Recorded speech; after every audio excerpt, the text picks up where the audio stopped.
Hi, I'm E.T. Lewis, and welcome back to Nocturnal Reviews. We're doing something a little different today, and gosh, this hat looks big on me. I don't even understand. It's not even that big of a hat.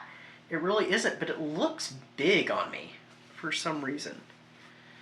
Anyway, if this isn't going to tell you what we're doing today, I don't know what will besides what I'm about to say. So I'm going to be reviewing a Sherlock Holmes book, actually. And this is not the first time I've reviewed a Sherlock Holmes story slash book. Because I have reviewed a Sherlock Holmes graphic novel. It was one having to do with the supernatural. It was The Vampires of London, I think it was, a couple of years ago for Vamptember. So this time I'm doing one of the original Sherlock Holmes canon. I actually had never read this one, but I am familiar with much of the story. So I read this one for Old School April. Well, actually, I listened to it.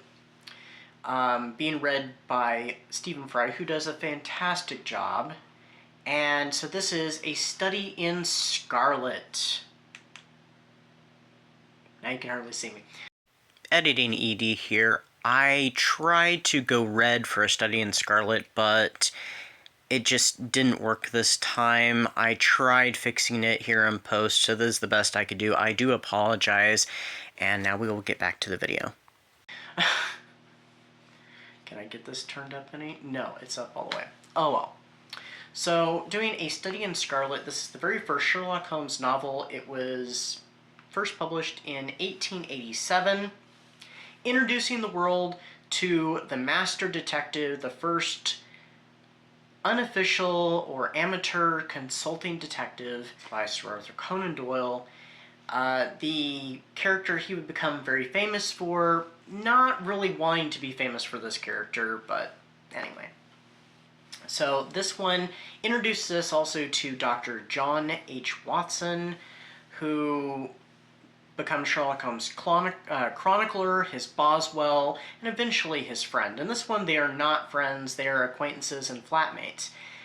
Dr. Watson has recently returned from the Afghanistan war, and he's starting to run low on money, so he starts looking for a flatmate, an apartment, someplace to stay, and he can't really afford a place on his own. He ends up running into an old friend of his, Stanford, who has another acquaintance who is also looking for a flatmate and already has an apartment.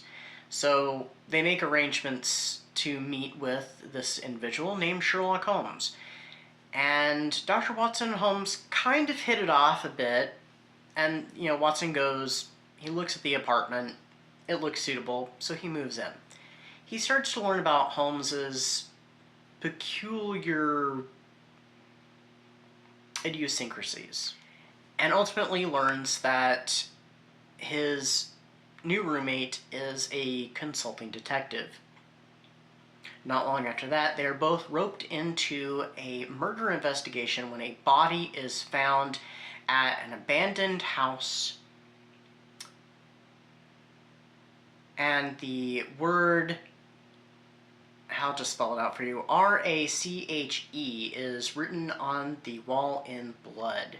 This starts a very peculiar affair for Sherlock Holmes, and we get introduced to all his deductive reasoning, how he goes about an investigation, which we get more of in later books and stories as Sir Arthur Conan Doyle would further develop the character. Like I said, I'd been fairly familiar with this story. Some of the backstory, which this book is cut into like two parts.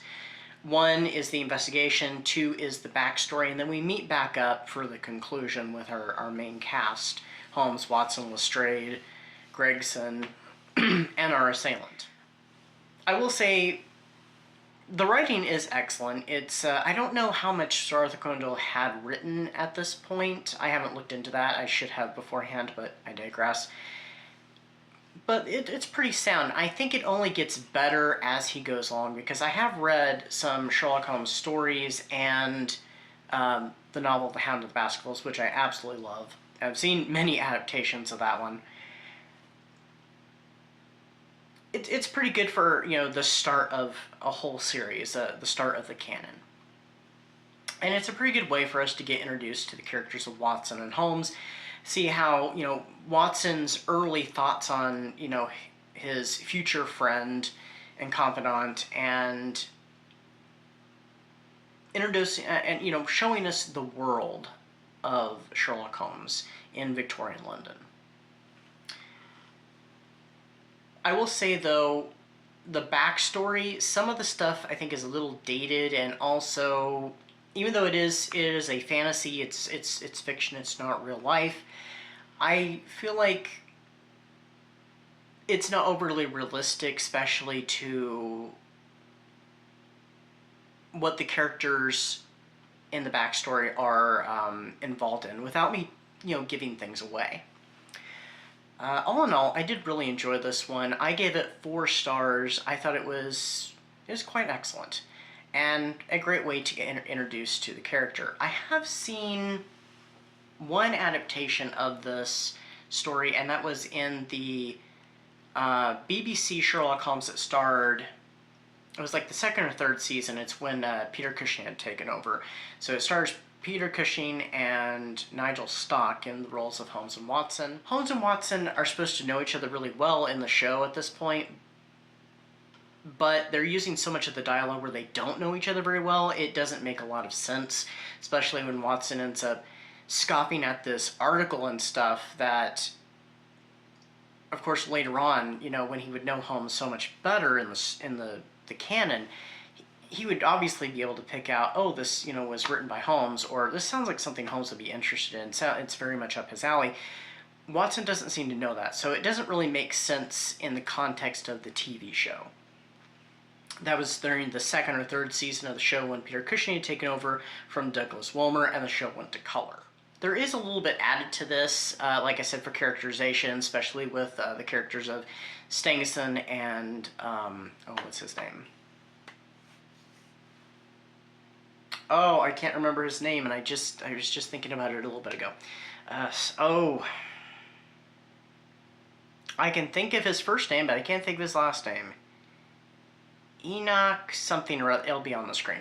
But it kind of further developing their characters more, since it focuses more on the investigation, not so much on the past, and also the deception that's pulled upon our main cast of characters. They flesh that out more than is in the actual book. But the beginning portion of this, with Watson, looking for a place to live and stuff, and meeting up with Stamford, that is adapted in an episode of the Sherlock Holmes series from the 1950s with Ronald Howard. And it's done very well. The rest of the episode, after they starting to get know each other, is a completely original piece, Sherlock Holmes pastiche. But the beginning part is straight from A Study in Scarlet. So anyway, that is my review, and this might turn into a future series. We'll just see what happens. But until next time, stay safe, stay spooky, and I'll see you then. Bye-bye.